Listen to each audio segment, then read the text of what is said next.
네, 총선이 한 달도 남지 않은 가운데 여야 대표는 오늘 지방으로 향했습니다. 한동훈 국민의힘 비상대책위원장은 부산, 경남을, 이재명 더불어민주당 대표는 충북을 찾았는데요. 네, 국회 취재기자 연결해 자세한 내용 들어보겠습니다. 차승은 기자 전해주시죠. 네, 국회입니다. 한동훈 국민의힘 비상대책위원장은 부산 경남 격전지인 낙동강 벨트를 찾았습니다. 현재 민주당의 현역인 부산 북갑, 사하구 경남 김해을의 국민의힘 후보 지원에 나선 겁니다. 이 낙동강 벨트 노무현 문재인 전 대통령 영향으로 민주당 지지자도 많은 지역이라 국민의힘에게는 만만치 않은 지역으로 꼽히는데요. 앞서 국민의힘은 낙동강 벨트에 서병수, 조혜진 의원 등 당 중진을 배치하며 지역 탈환에 사활을 걸고 있습니다. 이재명 더불어민주당 대표는 지난 11일 충남에 이어 오늘은 대전과 세종, 충북을 찾았습니다.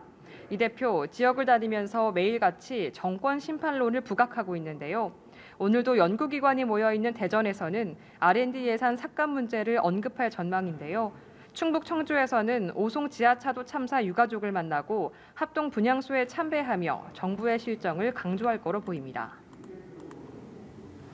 네, 여야 모두 공천 작업이 마무리 국면에 들어섰는데요. 후보 설화부터 위성정당 비례대표 후보 선발까지 잡음이 계속되고 있다고요. 그렇습니다. 먼저 더불어민주당 상황 먼저 보겠습니다. 박용진 의원을 꺾고 서울 강북을에 공천된 정봉주 전 의원. 목발 경품 발언 논란에 대한 사실관계 확인에 들어갔습니다. 정 전 의원이 당사자에게 사과를 했다고 밝혔지만 당사자들은 사과받은 일이 없다는 언론 보도가 나오자 이를 확인하겠다는 건데요. 사실관계가 어떻게 나오냐에 따라 정 전 의원의 공천 문제도 재논의 될 가능성이 있습니다. 오늘 안규백 전략공관위원장은 BBS 라디오에 출연해 정 전 의원의 공천이 취소될 경우 제3의 인물 공천이 원칙이라면서도 정무적 판단이 필요하다고 언급하기도 했습니다.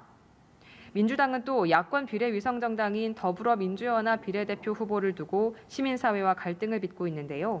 시민사회가 추천한 전지혜, 정영희 후보가 이념 논란으로 자진 사퇴한 데 이어 병역 기피를 이유로 임태훈 전 군인권센터 소장이 서류 심사에서 부적격 판정을 받자 시민사회가 강력 반발한 겁니다. 시민사회는 전지혜, 정영희 후보 후임으로 서미화 전 국가인권위 비상임위원과 이주희 변호사를 다시 추천했는데요. 임 전 소장 건에 대해서도 긴급 전원회의를 소집해 대책을 마련할 계획입니다. 국민의힘도 겨박제에 곤혹스럽긴 마찬가지입니다. 조태우 후보의 5.18 민주화운동 폄훼 발언 논란과 조수연 후보의 일제 옹호 발언 논란 등 총선 후보들의 설화가 연달아 터져나온 건데요. 최상병 순직 사건 수사 외압 의혹으로 공수처 수사를 받던 이종섭 전 국방부 장관의 호주 대사 출국도 민주당의 정권 심판론 부각과 맞물리며 악재로 작용하는 모습입니다.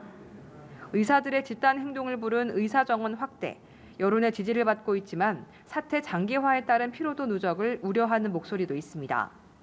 국민의힘의 공관위는 오늘 오후 6시 6차 경선 결과를 발표하는데요.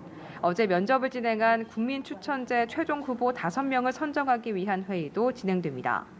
공관위는 앞서 언급한 조태우, 조수연 후보와 돈봉투 수수 논란 정우택 국회부의장 등 공천 후보와 관련된 의혹도 함께 논의할 거로 보입니다.